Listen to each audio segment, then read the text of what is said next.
Ma'am जैसे कि आपने बताया कि आप एक हैप्पीनेस कोच हैं, ये टर्म मुझे आपसे ही पता लगी, मुझे सीरियसली पता नहीं था। जब आपने मुझे अप्रोच किया तो मुझे लगा अच्छा हैप्पीनेस कोच क्या होता है, मैंने इसके बारे में पढ़ा और ये बहुत इंटरेस्टिंग चीज़ लगी मुझे।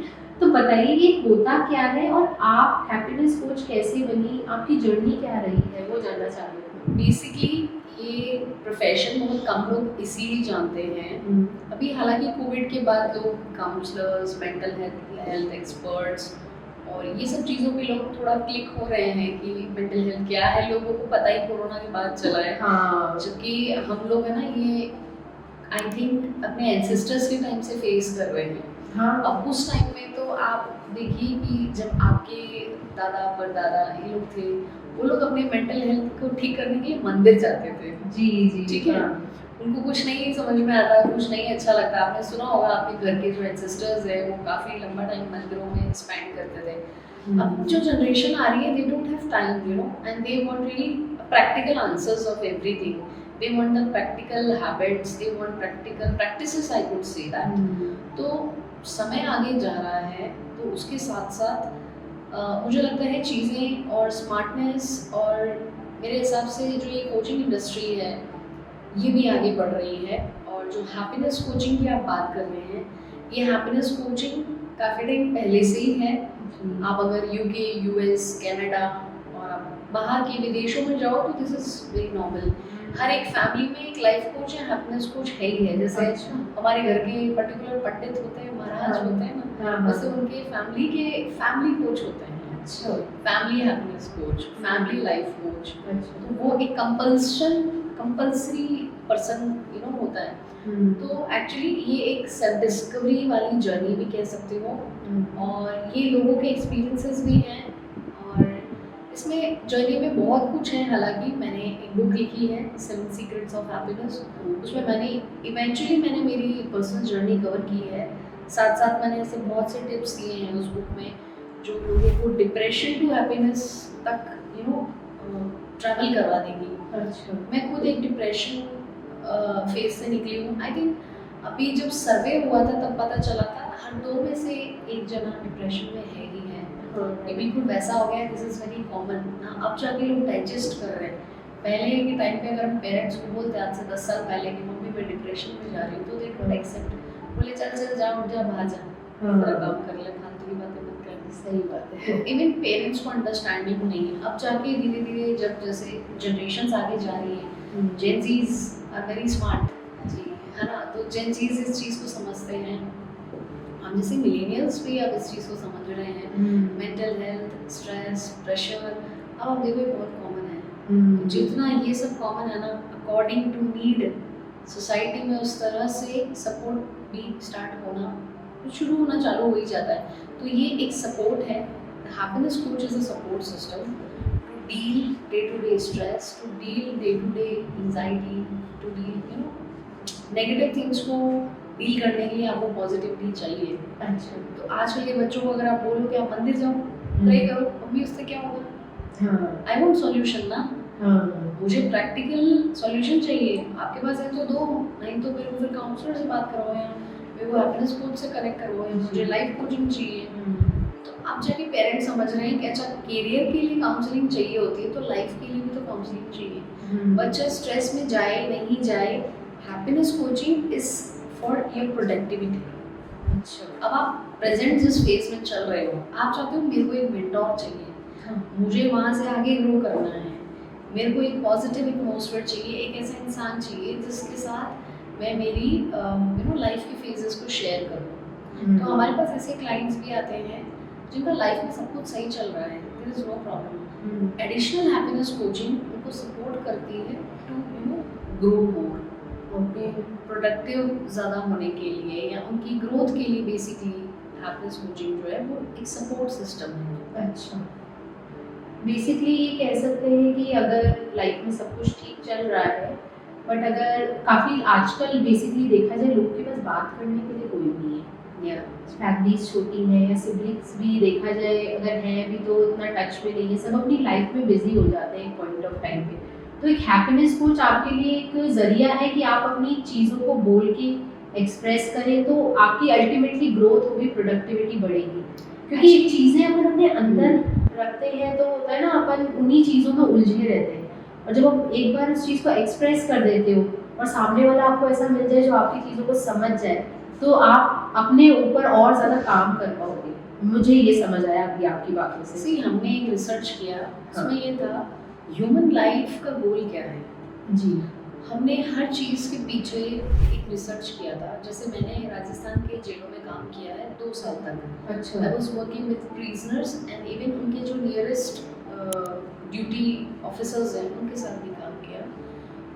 वो एक डार्क फेज माना जाता है कि अगर किसी को जेल हो रही है तो आपको पता है अगर कोई इंसान जेल में है तो वो जेल भी किसी ना किसी रीज़न से पहुंचा है, और उस रीज़न को जब उसने फिनिश अप किया तो वो ख़त्म करने के बाद उसको खुशी मिली है। मतलब खुशी एक ऐसी चीज़ है, हैप्पीनेस एक ऐसा सब्जेक्ट है जो बहुत वाइड सब्जेक्ट है। आप बिना खुशी के कोई काम नहीं करते, चाहे आप क्रिमिनल हो, चाहे आप एक सिविलियंस हो, चाहे आप छोटा बच्चा ही क्यों हो। तो ह्यूमंस जो है वो अपने सारे एफर्ट्स अपनी खुशी के लिए कर रहे हैं। तो जब आपका main goal, main core happiness ही है, तो इसके पीछे की साइंस, साइकोलॉजी, अंडरस्टैंडिंग, प्रैक्टिसेस ये बहुत ज़रूरी है। तो ultimate goal is a happiness. आज आप किसी से भी पूछ लो आप क्यों जी रहे हो, खुश होने के लिए। आपने गाड़ी क्यों खरीदी है, फैमिली को खुश करने के लिए। घर क्यों बनाया है, ताकि सब अच्छे से रहें, और happiness obviously under the roof we are going to share. तो attached emotion is a happiness behind every action. This is the science, this is the psychology.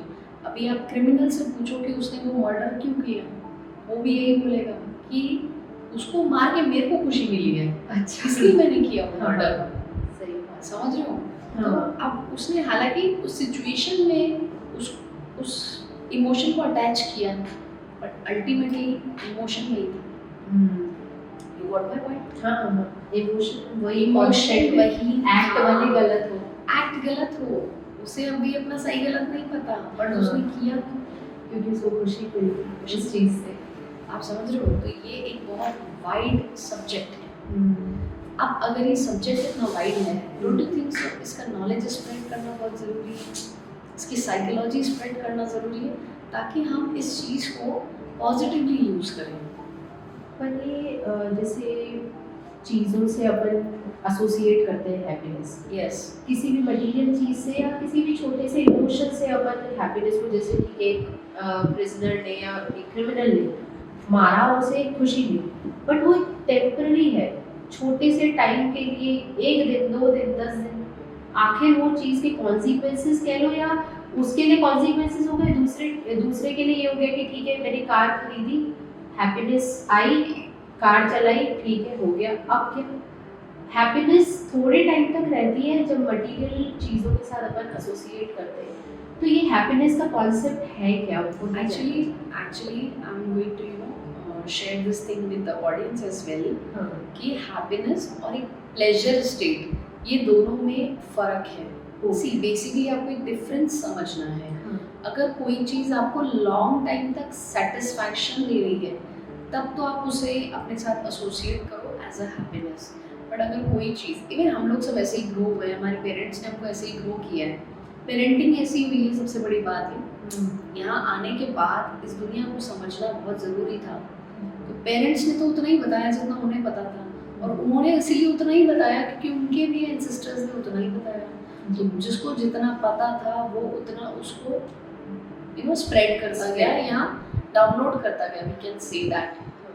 But ये एक ऐसा सब्जेक्ट बना मेरे लिए कि मुझे इस बैरियर को ब्रेक करना था, मुझे इस चीज़ को समझना था सबसे पहले, कि जो आपने सवाल किया, ये क्वेश्चन मेरे अंदर में था एक टाइम पे, कि मेरे को एक जॉब अचीव करनी थी। मैं 5 साल तक बैंकिंग इंडस्ट्री में रही हूँ।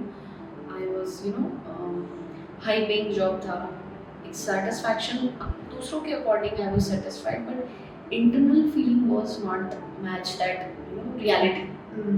तो जो बाहर से सब कुछ सबको अच्छा दिखता है ना, अंदर से मैच होना ज़रूरी है। जी। तो जब हमने अपनी लाइफ में अचीवमेंट्स किए, लाइक हमने 10th क्लास पास किया, तो हमें लगा कि नहीं यार हम खुश हो जाएंगे, हमने 12th पास किया तो हम खुश हो जाएंगे, कॉलेज ख़त्म हो जाएगा तो हम खुश हो जाएंगे, यू नो जॉब लग जाएगी, तब खुशियाँ ही खुशियाँ। जाओ जॉब में पूछो जॉब वालों से कितनी खुशियाँ हैं उनके जीवन में, है ना। हाँ। फिर जॉब से निकल के इंसान सोचता है चलो बिजनेस करते हैं, खुशियाँ ही खुशियाँ। जाओ बिजनेस वाले से पूछो, वो दिन रात कितना अप एंड डाउन फेस कर रहा है। चलो शादी कर लो, खुशियाँ ही खुशियाँ। अब जिसने शादी की उससे पूछ लो भैया कितने पापड़ बेल रहे हैं। Actually struggles are always there. Struggle कभी नहीं जाएगा। जीवन, जिसने लिखी ना ये किताब या ऐसी कोई मूवी बनी ना, जीवन एक संघर्ष है, वो है, उसको एक्सेप्ट करो। बट वो संघर्ष में आपका कंटेंटमेंट स्टेट क्या है वो मैटर करता है, वो हैप्पीनेस है। देखिए आप लाइफ में जैसे जैसे ग्रो करेंगे ना, इवेंचुअली होना तो यही चाहिए। जब आप छोटे बच्चे थे, when you was very small, आपकी हैप्पीनेस का मेजरमेंट आपके पेरेंट्स ने आपको बताया होगा कि तू बहुत मस्तीखोर था, तूने मतलब you know you was so happy child as well. Even हम सब बच्चों को सबको ही देखें, वो हंसते मुस्कुराते, बहुत एनर्जी वाले, यू नो बहुत कंटेंटमेंट फॉर्म में होंगे। जो भी बच्चों को हम देखेंगे, तो उस बच्चे के साथ ऐसा क्या हुआ कि जब वो 24-25 साल का हुआ वो अपनी हंसी भूल गया, जबकि 5 साल तक तो बड़ा हंसता था, मुस्कुराता था, खिलखिलाता था। तो वो लाइफ के चैलेंजेस के साथ ग्रो करते करते अपना रियल सेल्फ भूल गया। जी। एक बार बताओ, इतने छोटे बच्चे के पास जो 5 साल का है, चलो अभी तो बच्चों को हमने बहुत सारी मटेरियलिस्टिक चीज़ें दी हैं, आपके और मेरे टाइम पे इतने रिसोर्सेज नहीं थे, पर हम खुश थे। वी वर सेटिस्फाइड यार, हम बहुत खुश थे, हम मिट्टी में खेल के भी खुश थे, है ना। इतना कंटेंटमेंट था। तो अगर आप अपने रियल सेल्फ को कनेक्ट करो ना अपने चाइल्डहुड के कंटेंटमेंट से, तो आप आज भी उन चीज़ों से खुश हो सकते हो। जाओ, ज़रूरी नहीं है आपको बीच पे जाने की ज़रूरत है गोवा के, अजमेर में कहीं बजरी डल रही हो ना, वहाँ भी बैठ जाओ तो अच्छा लगेगा। मिट्टी is soil, soil is a nature. तो अल्टीमेटली कुछ ऐसे फैक्टर्स हैं जो आपको सेटिस्फैक्शन, हैप्पीनेस, वो प्रैक्टिसेस जो हम बताते हैं ना, वो नेचुरल प्रैक्टिसेस जो आपने शायद 5 साल के थे तब की थी, वही प्रैक्टिसेस अगर आप अभी करोगे तो स्टेट मैच करेगा। अच्छा। आपके बचपन में दोस्त होते थे, आप उनके साथ टाइम स्पेंड करते थे, आप बचपन में नेचर से कनेक्ट होते थे, फैमिली के साथ कनेक्ट होते थे। ठीक है, अभी मैं मानती हूँ कुछ चैलेंजेस भी हैं, बट अगर हमने अपनी खुशी के लिए टाइम नहीं निकाला, सबसे बड़ी बात, लोग कहते हैं मेरे पास टाइम ही नहीं है, क्या मैं एक्सरसाइज करूँ, क्या मैं जिम जाऊँ, क्या मैं गार्डन जाऊँ, इतना टाइम ही नहीं है। आधा घंटा अगर इंसान अपने लिए, अपनी खुशी के लिए नहीं निकाल रहा है, तो वही फिर वो खुद खुशी तक पहुँच जाता है। तो ultimately you have to give time to your happiness. अभी हम ये नहीं कह रहे कि आप 24 घंटे खेत खिलाओ, आपके पास बहुत सारे काम हैं, लेकिन दिन का आधा 1 घंटा खुद को दे दो यार, जो तुम्हें पसंद है वो काम करो। अब वो नहीं करोगे ना तो पूरा दिन ऐसा लगेगा कि यार मैं तो दूसरों के लिए कर रहा था। स्पेशली मेल फीमेल, अभी हम जैसे जैसे बड़े होते हैं ना, हमारी डिपेंडेंसी बढ़ती जाती है लोगों के ऊपर। एक लेडी सोचेगी मैं दिन भर काम कर रही हूँ किचन में, इधर उधर बच्चे संभाल रही हूँ, वो अपने लिए कुछ नहीं करेगी तो अल्टीमेट रात को उसको नींद नहीं आएगी, और उसका अल्टीमेट जो रियल सेल्फ है ना, वो उसको यही बोलेगा कि आज तुमने अपने लिए क्या किया। और वो होगा 0/0। अगले दिन वो उठेगी, उसको कहीं ना कहीं स्ट्रेस आएगा बॉडी में। ये स्ट्रेस कहीं ना कहीं जाके आपके शरीर में बीमारियां पैदा करता है। अभी जितनी भी बीमारियां हैं हम कहते हैं साइकोलॉजिकली हैं, वो साइकोलॉजिकली इसीलिए हैं क्योंकि you don't give time to yourself. आपने अपने लिए टाइम दिया ही नहीं, खुद को आपने नर्चर नहीं किया। आज एक बच्चा है, उसको आप नर्चर कर रहे हो ना, ये खा बेटा, ये पी ले, ये कर ले, वो कर ले, तो वो जो बच्चा है वो एक आपके अंदर भी है। आज आपका हो सकता है बॉडी साइज बढ़ गया, और जो 5 साल का बच्चा है ना आपके अंदर, that should be happy again. वो अगर आपने उसकी अगर आपने रिस्पॉन्सिबिलिटी ले ली, I think you attract so many good things, so many positive things. अगर आपने उसको नर्चर किया, उसको पानी डाला है हर रोज, तो वो ग्रो करेगा ही करेगा। वो उसका रूट कॉज है। That person should be happy. और हम क्या कर रहे हैं मटेरियलिस्टिकली, अगेन आपके क्वेश्चन पे आती हो, मटेरियलिस्टिकली अगर हम दुनिया की देखा देखी में, आज उसके पास ये, इसके पास ले आओ, जितने सामान इकट्ठे करने कर लो, अंत में जब खुद के साथ बैठोगे तो तुम्हें या तो लगेगा कि यार मैंने इतना कुछ तो कर लिया पर मैं अभी भी खुश नहीं हूँ। वो ट्रिगर करेगा फिर आप। अल्टीमेट क्वेश्चन ये है, प्लेजर्स ये सब चीज़ें प्लेजर्स हैं, सुविधाएं हैं। बोलते हैं ना सुख और सुविधाएं, ये दोनों को हाँ। अलग अलग क्यों, बीच में डैश आता है। हाँ हाँ हम हिंदी में स्कूल में पढ़ते थे सुख डैश सुविधाएं। सुख इज अ डिफरेंट थिंग, सुविधाएं is a different thing. People are associating themselves with सुविधाएं। अब वो तो उसके घर में इतना कुछ है, उसके पास इतना कुछ है, तो भी साला दुखी रहता है। अंदर जाओ उसके घर में रोते रहते हैं वो लोग, लड़ते रहते हैं, झगड़ते रहते हैं, डिप्रेशन, गोली दवाई बीमारी, और बाहर से देखो हाँ 7 करोड़ का बंगला। तो वो सुविधाओं को सुख से साथ अटैच मत करो।